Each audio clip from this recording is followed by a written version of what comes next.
ஓம் ஸ்ரீ குருப்பியோ நமக. நன்றாக குருவாழ்க, குருவே துணை. பரபிரம்ம ருத்ரகாயத்ரி ஞானஸ்தலத்து நண்பர்களுக்கு வணக்கங்களும் வாழ்த்துக்களும் கூறி, கடகலக்னத்திற்கு ஒரு 30 நாள், அதாவது மாத பலனாக வைகாசி மாதத்தில் 9 கிரகங்களும் நமக்கு எப்படி சாதகமா பாதகமா என்ன பலன்களை தருகிறது என்று பார்க்க இருக்கிறோம். இது தொடர்ந்து நம்ம 9 நவகிரக நகர்வுகள் என்ற தலைப்பில் நம்ம இந்த பதிவுகளை செய்யலாம். இப்போ கடகத்துக்கு மே 15லேருந்து ஜூன் 15 வரைக்கும் லாபஸ்தானத்தில் சூரிய பகவான் இருப்பார். ஜனாதிபதி லாபத்தில். இது ஒரு நல்ல அமைப்பு தான். முதல்ல ஒரு 10 நாள் மே 15லேருந்து மே 25 வரைக்கும் அற்புதமான பலன்கள். பண வரவு அற்புதமாக இருக்கும். எதிர்பார்த்த வெற்றிகள், இப்போ எதிர்பார்த்த வகையில் சில பேருக்கு வெற்றிகள் கிடைக்கும். நண்பர்களாகட்டும், வேலை பார்க்குற இடத்துல ஆகட்டும், தொழில் சார்ந்த வகையிலேயாகட்டும், நமக்கு வெற்றிகள் கண்டிப்பாக கிடைக்கும். இந்த மே 25க்கு மேலே ஜூன் 8ஆம் தேதி வரைக்கும் ஒரு 13 நாள் அப்படிங்கிறது உற்சாகம் இருக்கும், என்ஜாய்மெண்ட் இருக்கும், என்டர்டெயின்மெண்ட் இருக்கும், குடும்ப உறவுகள் மேம்படும், தெய்வீகம் அதிகரிக்கும், ஆன்ம பலம் அதிகரிக்கும், இஷ்ட தெய்வ குலதெய்வ வழிபாடுகள், உறவுகள் மேம்பாடு, திருமண காரியங்களுக்கு சாதகம், அனைத்து விதமான இப்போ குழந்தை பிறப்பு போன்ற சுப நிகழ்வுகளுக்கெல்லாம் சப்போர்ட்டாக இருக்கும். இப்போ உங்களுக்கு சூரிய திசையே நடக்குது அப்படின்னா இந்த காலகட்டத்தில் பெர்ஃபெக்டாக நடக்கும். இந்த ஜூன் 8ஆம் தேதியிலிருந்து ஜூன் 15ஆம் தேதி வரைக்கும் ஒரு 7 நாள் அது சூரியன் மிருகஸ்ரீஷ நட்சத்திரத்தில் போவார். அப்போ எதிர்பார்த்த வேலை பளு அதிகரிக்கும். அதாவது ஒர்க்கே இல்லைங்க, வேலை இல்லாமல் இருக்குது அப்படின்றவங்களுக்கு கூட வேலை கிடைச்சிடும். அதே மாதிரி ஒரு தொழில் நடத்துகிறோம், ஆர்டர் கம்மியாக இருக்கும்போது திடீர் ஆர்டர்கள் இயங்க வைக்கும். ரொம்ப பிஸி அப்படின்னு சொல்கிற அளவுக்கு இந்த மாத சூரியன் திசை நடக்கிறவங்களுக்கும் பொதுவாகவே கடகலக்னத்துக்கு இந்த மாதம் அற்புதமாக இருக்கும். குடும்ப நலம், வெற்றி, ஆரோக்கியம், வளர்ச்சி எல்லாருமே நல்லா இருக்கும். எஸ்பெஷலி சூரிய திசை நடக்கிறவங்களுக்கு மிக சிறப்பாக. இப்போ சந்திர திசை நடக்குது, நமக்கு லக்னாதிபதி திசை நடக்குதுன்னு வைங்க, ரொம்ப நல்லா இருக்கும். ஆனால் உற்பத்தி சார்ந்த தொழிலோ அல்லது பெரிய பல்கான பணவரவோ பெருசாக எதிர்பார்க்க முடியாது. ஆனால் உறவு, ஆரோக்கியம் ரொம்ப ரொம்ப நல்லா இருக்கும் சந்திர திசை. இப்போ நம்மளுக்கு செவ்வாய் திசை நடந்துட்டு இருக்குன்னு வைங்க. இப்போ செவ்வாய் மேஷத்தில் இருக்கார், நம்ம லக்னத்துக்கு 10ஆம் வீட்டில் இருக்கார். அதாவது அற்புதமாக இருக்கும். முதல்ல 14 நாட்கள், அதாவது மே 15லேருந்து மே 29 வரைக்கும் செவ்வாய் கேது சாரத்தில் போகிறார். செவ்வாய்க்கும் கேதுவுக்கும் 2-10 கனெக்டிவிட்டி, அற்புதமான கனெக்டிவிட்டி. அதனால் பேசி சம்பாதிக்கிறது. சில பேர் லாயர்ஸாக இருப்பாங்க, அவங்களுக்கு மருத்துவத்துறையில் இருப்பாங்க, அனைத்து விதமான ஆன்மீக துறையில் இருப்பாங்க, அவங்களுக்கெல்லாம் பண வரவு அதிகரிக்கும், உத்தியோக பலம் அதிகரிக்கும், பேசி சம்பாதிக்கக்கூடிய யோகங்கள் நல்லா இருக்கு. பண சேமிப்பு இன்க்ரீஸ் ஆகும், ப்ரொமோஷன் வளர்ச்சிகளும் உண்டு. இப்போ மே 29லேருந்து ஜூன் 16 வரைக்கும் ஒரு 17 நாள் எடுத்துக்கோங்க.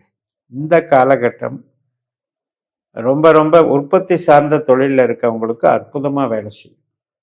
எலக்ட்ரிக்கல், எலக்ட்ரானிக்ஸ், பிளம்பிங் மெட்டீரியல் மற்றும் இபி எலக்ட்ரிக்கல் மெட்டீரியல்ஸ், அது மட்டும் இல்லை இன்டீரியர் டெக்கரேஷன், ஹாஸ்பிட்டாலிட்டி, வாகனம் சார்ந்த தொழில் செய்கிறது, ஸ்பேர் பார்ட்ஸ் பண்ணுறவங்க, டெக்ஸ்டைல் டிசைனிங் பண்ணுறவங்க, இண்டஸ்ட்ரி டெக்ஸ்டைல் மேனுஃபேக்சரிங் பண்ணுறவங்க எல்லாத்துக்குமே சிறப்பாக இருக்கும்.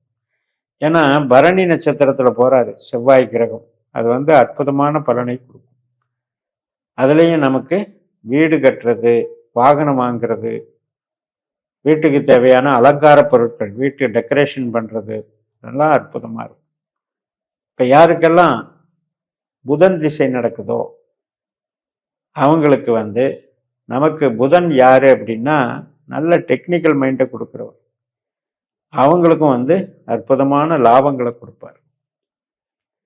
அதாவது நமக்கு என்ன நாலேஜ் இருக்கோ அந்த நாலேஜை வச்சு நாம் என்ன காரியம் செய்கிறோமோ அந்த காரியத்தில் வெற்றி.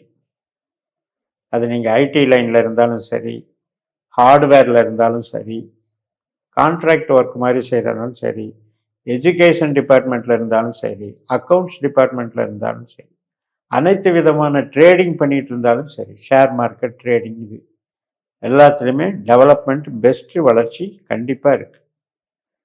அடுத்தபடியாக குரு திசை நடக்கிறோம். இப்போ குருவை வந்து ஜூன் 2ஆம் தேதி பயிற்சியாகி கடகத்துக்கு வர்றாரு. வந்தாலும் முதல் 15 நாள் 16 நாள் வந்து 18ஆம் தேதி வரைக்குமே குரு தன்னுடைய சொந்த நட்சத்திரத்தில் தான் இருப்பார். அதனால் வந்து அருள் சார்ந்து அகம் சார்ந்து நன்மைகள் பண்ணும். அதாவது மெட்டீரியல் பெனிஃபிட்னு எதிர்பார்க்க வேண்டாம். ஆரோக்கியம், உறவுகள், நம்மளுடைய நாலேஜ் நல்லா இருக்கும். இப்போ ஒருத்தர் நாலேஜ் வச்சு வேலை செய்கிற இடம், அப்போ அந்த நாலேஜ் தடை இல்லாமல் அவங்க வேலையில் வந்து ஜெயிப்பாங்க. அந்த ஒர்க்கு வந்து ப்ளசண்ட்டாக பண்ணிக்குவாங்க. அதே மாதிரி தெய்வ அனுகிரகம் கிடைக்கும். குருனாலே ஆன்மீக கிரகம், குலதெய்வம், முன்னோர்கள், பெரியவர்கள், தந்தை வர்க்கம் அனைத்துக்கும் ஆதாயமாக இருக்கும். குரு திசை நடக்கிறவங்களுக்கு இப்படி இருக்கும். காலேஜு இதெல்லாம் நடத்துகிறவங்க, ஃபைனான்ஸ் நடத்துகிறவங்களுக்கெல்லாம் நல்லாயிருக்கும். சனி திசை நடக்கிறவங்களுக்கும் இதே மாதிரி தான் பலன். ஏன்னா சனி 17ஆம் தேதி அன்னைக்கு புதன் நட்சத்திரத்துக்கு போகிறார். புதன் தான் நமக்கு நல்ல ஒரு மாற்றங்களை கொடுக்கக்கூடியவர், லாபஸ்தானத்தில் இருக்கார். அதனால் கண்டிப்பாக ஒரு நல்ல மாற்றங்கள், ஒரு ஃபீல்டிலிருந்து இன்னொரு ஃபீல்டுக்கு மாறுறது, வெளிநாடு தொடர்பாக மாற்றங்கள், மற்றும் நமக்கு வந்து இப்போ ஸ்மார்ட் ஒர்க்குங்கிறதுல ரொம்ப பெனிஃபிட் அடைகிறது புதன், குரு எல்லாமே. இப்போ சனி நடக்கிறவங்களுக்கும் இது வந்து சாதகமாக இருக்குது. அடுத்து ராகு திசைக்கு வருவோம். ஏன்னா கடகத்துக்கு 8ல் ராகு இருக்குது, பிரச்சனைன்னு சொல்லிட்டு இருக்கோம். இந்த ராகுனுடைய தன்மை அவ்வளவு கஷ்டப்பட்டாலும் கூட, நம்மளுக்கு கஷ்டப்படுத்தினாலும் கூட ரொம்ப வீழ்ச்சிக்கு கொண்டு போயிடாது. அதாவது ஒரு டென்ஷன் இருக்குது, ஸ்ட்ரெஸ் இருக்குன்னு ஃபீல் தான் இருக்கோ இல்லையா, அதனால் ரொம்ப நான் வந்து ஸ்தம்பிச்சு போச்சு, என்னால் வந்து திரும்பி எதுவுமே செய்ய முடியாத நிலைமைக்கு ஆளாயிட்டேன்னு சொல்கிறதுக்கு வழி இல்லை. காரணம் என்னென்னா ராகு வந்து தன்னுடைய சொந்த நட்சத்திரத்தில் இருக்கார். அது ஒரு நல்ல பெனிஃபிட், வளர்ச்சிகள் உண்டு. கேதுவும் அப்படி தான் 2ஆம் இடத்துல வாக்குஸ்தானத்தில் தன்னுடைய சொந்த நட்சத்திரத்தில் இருக்கார், மக நட்சத்திரத்தில் இருக்கார். அப்போ கேதுனுடைய தன்மை ரொம்ப அற்புதமாக பேச்சினால சம்பாதிக்கக்கூடிய யோகத்தை கொடுப்பாரு. அதனால் இப்போ ரியல் எஸ்டேட்டில் பேசுகிறவங்க இருப்பாங்க, அனைத்து விதமான வியாபாரத்திலையும் பேச்சுத்துறையில் இருக்கவங்களுக்கு அற்புதம். சில பேர் வந்து கெமிஸ்ட்ரி, ரசாயனத்துறையில் வேலை பார்ப்பாங்க, அல்லது ரசாயனத்துறையில் பிஸ்னஸ் பண்ணுவாங்க. அவங்களுக்கும் வந்து மிகப்பெரிய அற்புதமாக இருக்குது. கன்ஸ்ட்ரக்ஷன் லைன் மெயின் ரொம்ப இதாக இருக்கும். மருத்துவத்துறையிலையும் ரொம்ப அற்புதமாக வேலை செய்யும். இப்போ நம்ம சூரியன், சந்திரன், செவ்வாய், ராகு, குரு, சனி, புதன், கேது, இத்தனை கிரகங்கள் 9 கிரகங்களையுமே பார்த்தா கடகத்திற்கு அற்புதமான பலனை கொடுக்குறாங்க. ஏன் அப்படின்னு கேட்டால் 10ஆம் இடத்துல செவ்வாய், 11ஆம் இடத்துல சூரியன், புதன், நமக்கு லக்னத்தில் குரு பகவான், 9ஆம் இடத்துல சனி, 8ல் ராகு இருந்தாலும் நஷ்ட பலனை தராத வகையில் இருக்காரு, 2ஆம் இடத்துல கேது இருக்காரு. இது எல்லாமே உங்களுக்கு ரொம்ப ரொம்ப பாசிட்டிவ்னு சொல்லி நிறைவு செய்கிறேன். இந்த சேனலை சப்ஸ்கிரைப் பண்ணி ஷேர் பண்ணுங்கள். உங்கள் தனிப்பட்ட ஜாதக பலாபலன்களை என்னுடைய வாட்ஸ்அப் நம்பரில் தொடர்பு கொண்டு பலன் பெறுங்கள். உங்களிடமிருந்து விடைபெறுகிறேன். உங்கள் ஜெயம்எஸ். நன்றி, வணக்கம்.